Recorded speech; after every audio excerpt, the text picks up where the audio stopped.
Hey guys, it's Mike here, and today I'm going to be reviewing Star Wars Episode VIII, The Last Jedi, which is the newest entry into the Star Wars franchise. Directed by Rian Johnson, who also directed the film Looper, Episode VIII takes place in a bleaker time than Episode VII, as the First Order is seizing greater control over the galaxy. Meanwhile, Rey has contacted Jedi Master Luke Skywalker. However, the Resistance army led by General Leia Organa is on the ropes, and the clock is ticking on their survival and the last glimmers of hope for the galaxy. Now, I'm a huge fan of the Star Wars movies. I've watched and rewatched them since I was a kid, and I really waited a long time for these sequel films, which seemed far less likely after the whole prequels debacle. And while I didn't think Episode VII was on the level of the original trilogy, it was a good step in the right direction and better than the prequels. However, it left a lot of things unaddressed, which were clearly being set up for future sequels. So with the impact Episode VII made, Episode VIII had a lot to live up to. Not only to continue from Episode VII, but to lead the trilogy to the third film as well as into the future. And honestly, after seeing this film, I not only say that it fails on both of these fronts, but it intentionally goes out of its way to throw much of what was established in the previous film away. As nostalgic as Episode VII was, this film really goes to extremes to be the complete opposite. So much so that in ways it undoes and unravels much of the Star Wars saga itself. Now, this film takes place in a very dark period in the story. Now, although the Resistance destroyed the Starkiller base in Episode VII, the First Order has gained a clear advantage and the Resistance is on its last legs. And to be honest, I'm not really sure I like this. We finally have the chance in Star Wars to see a post-Empire world, and instead the story basically just goes back to what we had before. Now it's simply called the First Order instead of the Empire. And this is really a problem that Episode VII started, but it's much worse in this one, as maybe there could have been some sort of peace after the ending of 7, but instead we just get this. But it's always cool to see new worlds explored as in the other Star Wars films. And visually, this film was great. It looked great, there were some great special effects, and this all complemented a lot of the action in this film. And this movie does have a lot of action in it. However, beyond the visuals, I just don't think that Rian Johnson was the best pick for this film, which I'll get more into later. For now, let's get into some of the main characters here. Mark Hamill reprises his role as Luke Skywalker in this film, and I'll have to say that he does a great job with what he's given. He really gets better every time he plays this role, and it's really one of the main focuses of the film. However, aside from that, I feel that this movie totally misrepresented Luke as a character. His motivations, his actions, and especially what we learn from him is just totally out of character. And really, this is one of the biggest problems of the film because so much of what happens is a direct result of his actions. He definitely gets some good moments, but this was the return of the main character of the original trilogy, who aside from Darth Vader is arguably the most important character in the franchise, and this really wasn't the story befitting him. Daisy Ridley also returns in this film as Rey, and she does a great job as well. I definitely like her in this role, and she does well interacting with veteran actors. However, her role in this film also felt disappointing. There was so much mystery and mystique built up surrounding her character. How was she so powerful? Who were her parents? Why did the lightsaber call to her? So much was set up by J.J. Abrams in Episode VII,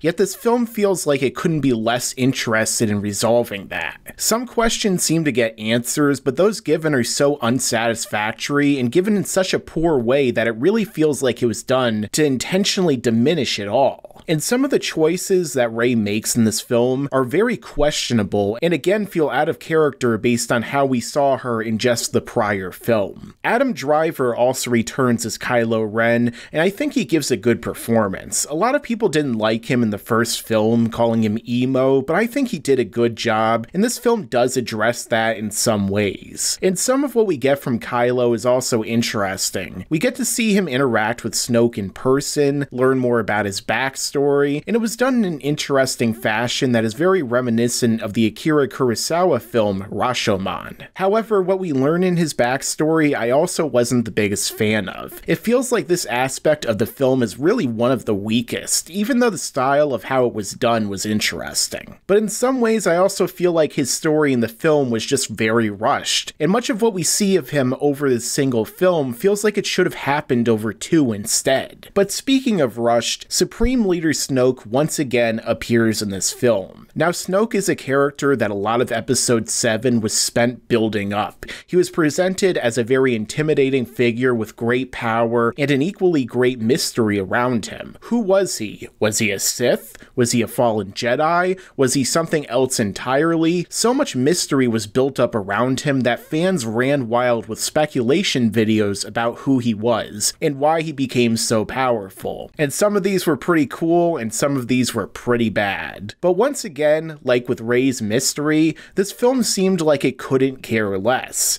And as a result, Snoke feels totally wasted in this film. Andy Serkis gives a great performance as he always does, and Snoke does get some cool scenes, but that's it. This film actually made me stop caring about this character. That's how mishandled he was. And while I'm talking about character negatives, I really did not care for the Finn and Rose storyline at all. I like John Boyega as Finn, and I was looking forward to seeing what he does in this film. However, what we get is just weak. His entire subplot with Rose, where they go to a certain planet, feels tacked on. The planet itself doesn't really even feel like a Star Wars world, and it seems like it exists only to push various political agendas from the real world. I think Kelly Marie Tran, who played Rose, is good, but her character is just poorly handled to an annoying extent. And some of the dialogue between these two characters is on the level of Attack of the Clones in terms of being awful. And these parts of the film probably drag the most out of the entire movie. You could really cut out this entire subplot and the film would probably be better for it. Really, the writing in this film and the direction that Rian Johnson takes in this film is a big problem. Many of the decisions that Johnson makes really just fly in the face of prior entries in the franchise. Not even just Force Awakens, but the entire Star Wars saga. And it's subversion after subversion where it feels like it's just for the sake of subversion, especially in relation to Episode 7. It's like Johnson wanted to do everything he could to be the opposite of that film, to flip everything on its head and be different, that he just ruins pretty much everything that Episode 7 had set up. Entire storylines and characters are totally brushed over,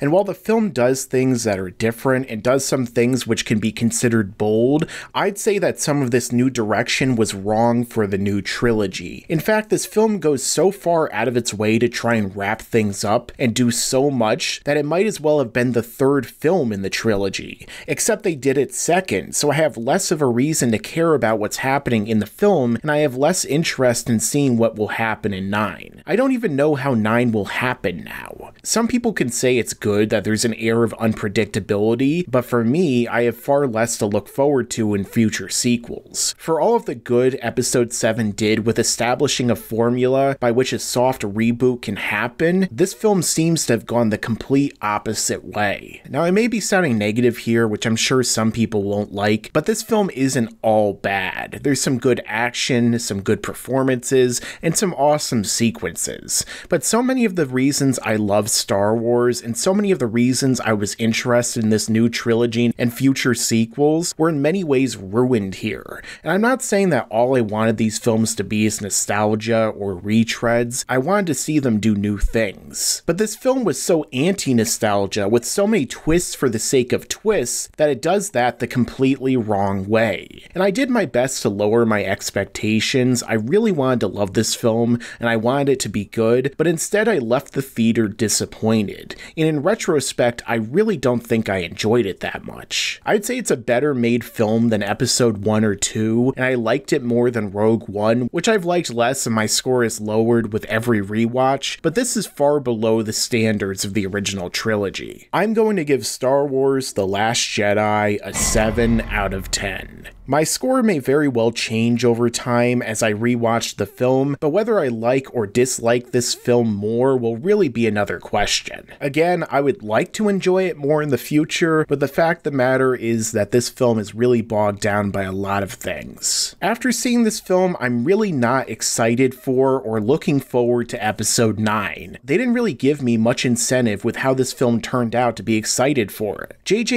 Abrams really has a lot of work on his hands with the next movie because Rian Johnson really just ruined most of what he spent episode 7 setting up. And it seems like they really did diverge from everything that JJ seemed to be setting up in that film. Aside from that, I have no interest in the Solo movie, which I think was a mistake to even make in the first place, and the only films I'm really still excited for are the rumored Obi-Wan films, and it waits to be seen how those will turn out. Either way, this film and Rogue One have really shaken my confidence in the future of Star Wars, and they're really going to have to hit it out of the park with the next episode if they're going to right this ship. So what did you guys think of Star Wars: The Last Jedi? I know some people love it, and some people hate it. This will no doubt be one of, if not the most divisive Star Wars movies ever made. Now, I may be in the minority opinion for not really enjoying it that much, but this is just how I felt. It's a film that has left many very conflicted, and it will be interesting to see how opinions may change over time. However, I would say to see this film because it is an event and only you can really make up your own mind. But let me know your thoughts down below about this. And as I always say, stick around, because there's a lot more to come in the future. Make sure to subscribe to this channel and enable notifications so you could see all of my content right away when it comes out.